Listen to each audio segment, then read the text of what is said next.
10, 9, 8, 7, 6, 5, 4, 3, 2, 1. Liftoff of the Pilot Flight.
MM.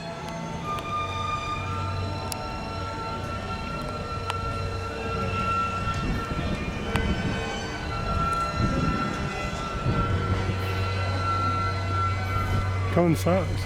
Freaking hot. What's that? That's so hot. You got longer shorts on than me. Weißt du, wo ich die drehen oder was? Ja, was machen Sie da drin? So, wenn Sie abschießen.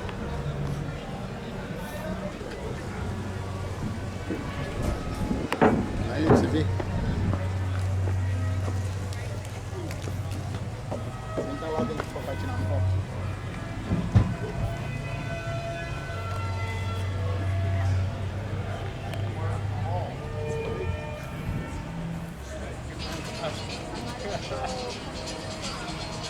Gostei também.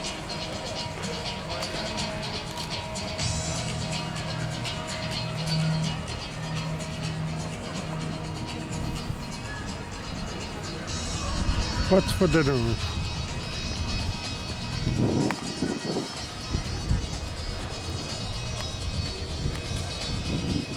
Good afternoon and welcome to the Kennedy Space Center Visitor Complex. It's launch day and in just about 10 minutes at 12:15 we will start a rocket horn short. Come take a look how we get all started.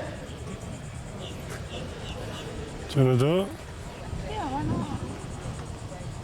You don't think you're coming here anyway. It doesn't stop it when it's hot. But we have to do the tours as well. Yeah.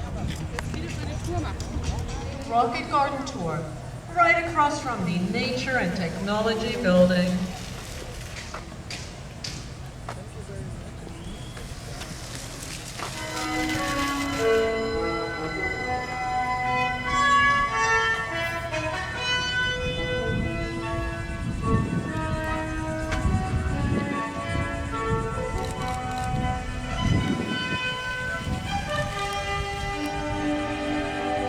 You want to do this whole thing, yeah?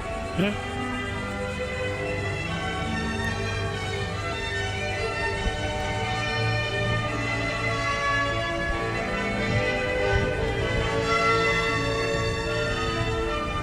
I won't be able to get photos of these rockets.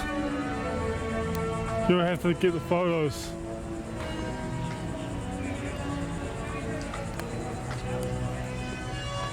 They're so big for you. Yeah.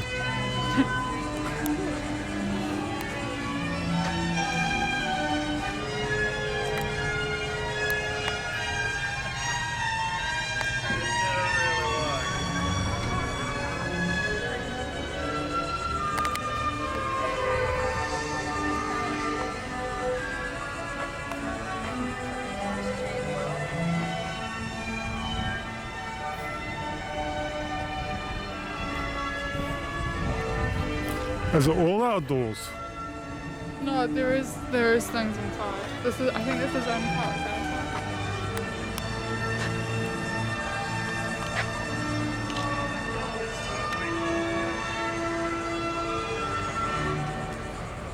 I can't see a thing.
My name is Monica, I'm one of the educators here. And I always like to start my rocket garden tour by assuring you that each and every one of these rockets is a real rocket.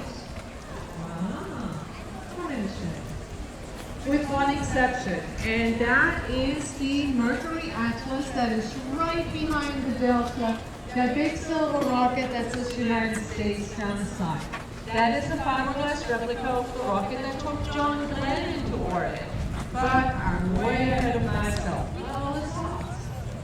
Then the Soviet Union launches, I'm sorry, you're standing in front of the Delta. I thought I already told you about that. The Delta with the number 19 on its side will revolutionize the way we're talking all over the world to one another.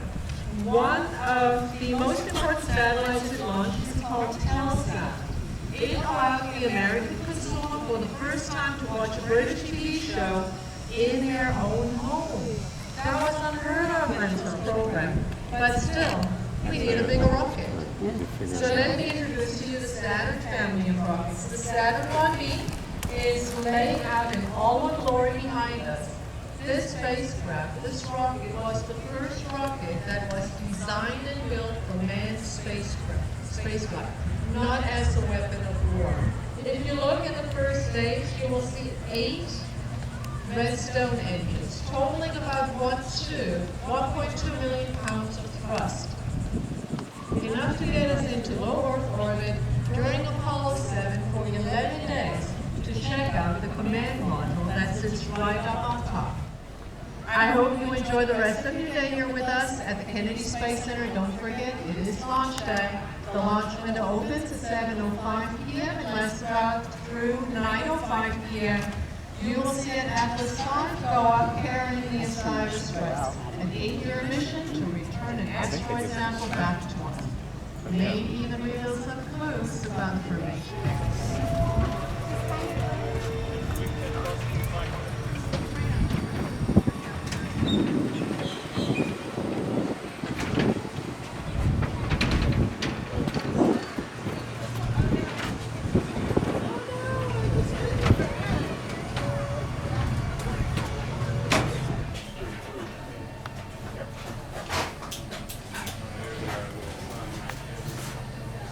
Was this the actual one?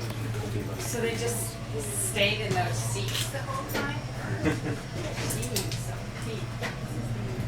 definitely not for claustrophobic. Yeah. People keep in there.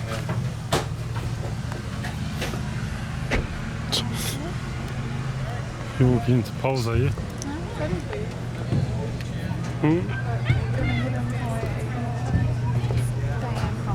What, honey? Ja, okay, dann somewhere that's 18 to just stand. Yeah. This is so cool. Have fun tonight. They're planning on going ahead so far. Should have asked her where to get the tickets from. No, I think so I think you just take them to the bus. The other people have got lunch. They got today. I wonder if they have like t-shirts. T-shirts. It will. It says it has the biggest space shop.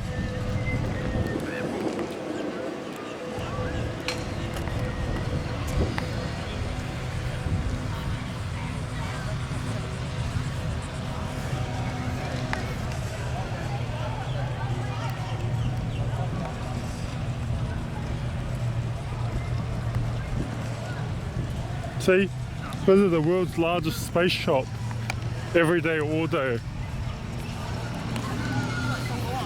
Huh? They'll have special merchandise, I reckon. They will. Balls are sweaty. Knees weak.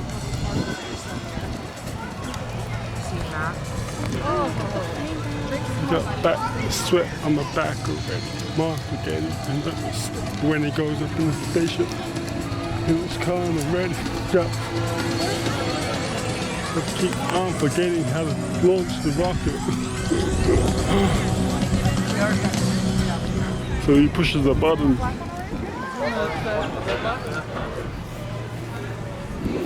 Rocket Garden Calf.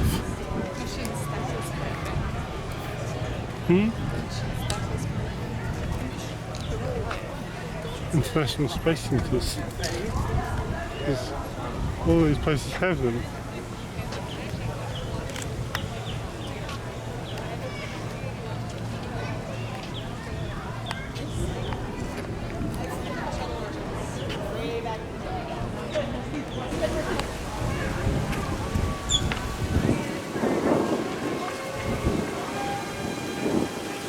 Look, let's go over there.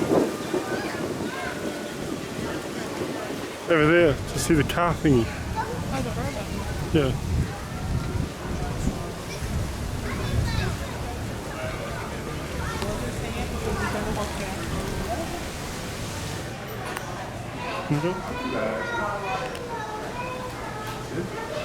Have you seen a bathroom or a water fountain? There is a visitor center area to check in back there. I don't know if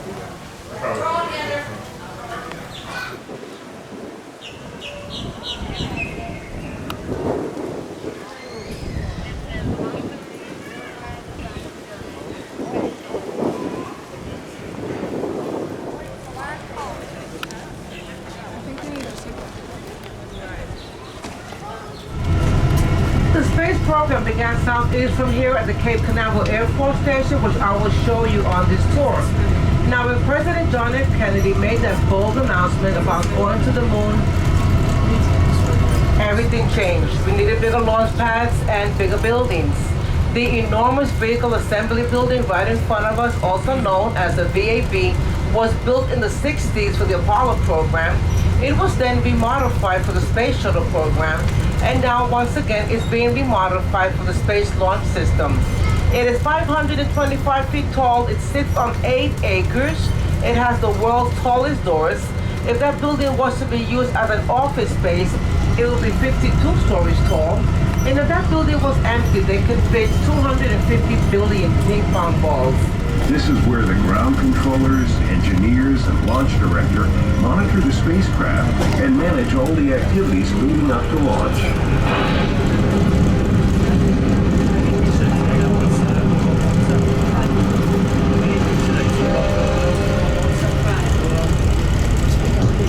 Now, as you saw in the video, as I make my right turn up ahead, we're going to be facing the new mobile launcher platform that's going to transport the Space Launch System and the Orion capsule, other components, because this one is going to transport the Space Launch System and the Orion capsule. Around 6 months ago, they took it out for a test run to launch pad 39B That's the launch pad that they are going to use for deep space exploration. It came back and lifted up this humongous mobile launch platform right here in front of us, which weighs 9 million pounds. It went back out to the launch pad. It returned, they placed the platform back on its pedestals, and then left the Polar Transporter sitting here on the right. Now, it takes like 7 hours to arrive to launch pad 39B. The Polar Transporter, it travels at 1 mile per hour at 32 feet per gallon. And each cleat on those tractors, each shoe weighs 1 ton, and there's 57 cleats on each tractor. Now, it takes that long because they do have to change drivers as they go along, as they're, moving along the Polarway. Now, when they have the orbiter bolted on top, this humongous platform down with 8 bolts, down an additional 3 million pounds. So they had 18 million pounds crawling along the Polarway through the Space Shuttle program. Now, right in front, as we get closer, right in front here, you're going to see a huge opening, and down for the 3 main shuttle engines exhaust. A little further back, side to side, you're going to see 2 other openings identical, and down for the 2 solid rocket boosters exhaust.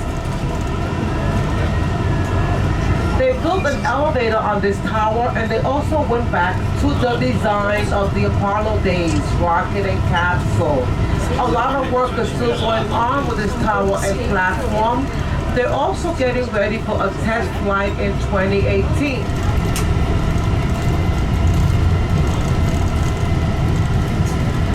And up ahead on the right-hand side, you're gonna see the doors on the right, above and below, that are open.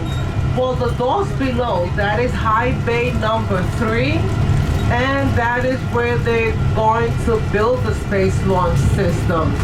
They have 70 lifting devices inside that building, cranes that can lift up to 325 tons. That's equivalent to 47 full-grown African elephants.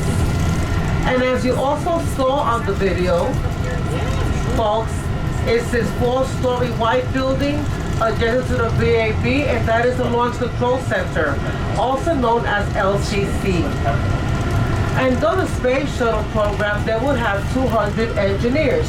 Now, at the moment, they are remodeling room number 1 with updated new flexible technology. Here at the Kennedy Space, the rail is going up the incline, and then you see a white structure laying down. That is the erector. A lot of folks, I don't think it sinks in that this is an actual real launch pad that we are looking at, folks. From this launch pad, 12 astronauts in the world from here, American astronauts, launched to the moon. The highest part of this launch pad is that tall white landing mast tower. It's almost as tall as the Mercury Redstone rock. And the launch this evening is going to be from the very first launch pad right here, 41, and that Atlas V rocket is going to be launching from there. And we all know that the window opens at 7:05 p.m. until 9:05 p.m. So we hold the flame trench, and all that white smoke, which is actually steam, the rest of the flames that come out sideways hits these flame deflectors. They are made of steel with a 5-inch thick coat of a special heat-resistant concrete called fondue fire. You can see how hot it gets, but it has melted certain areas on these concrete slabs. I was told they're going to be refurbished and used for the Space Launch System. Back to the right-hand side, you'll notice an incline of 5% grade going up towards the launch pad, and they had to build in the air for the flame trench. If they would only dig on the surface, they would only get a lake, and the Polar Transporter has these special hydraulics to prevent the orbiter from tilting backwards. Once again, in front of us, the Polarway, it is 8 lanes of traffic wide. That rock you see is Tennessee River Rock. As funny as this may sound, it comes from Alabama, from the Little Banks of Tennessee. It serves as a ball bearing. It does not spark excellent cushion for the polar transporter. Now with the polar transporter going back and forth through the years, it would pulverize the rock, and all they could do was to regrade it after every launch. Around 3 years ago, they laid down 30,000 tons of this rock to bring it back to an elevation of 8 to 12 inches aboard safely. Behind that is what is called the swing arm, and that is how the astronauts would walk onto the orbiter. A little further up, you're going to see a yellow carrier, an M113 armored personnel carrier, and that is also for the astronauts to vacate from an unsteady rocket on a launch pad. Now, they don't know if that works because they've never had to use it. The Kennedy Space Center offers special tours at an additional cost that will take you right inside these gates where you will exit and see these models up close better. It will take you right inside the Launch Control Center.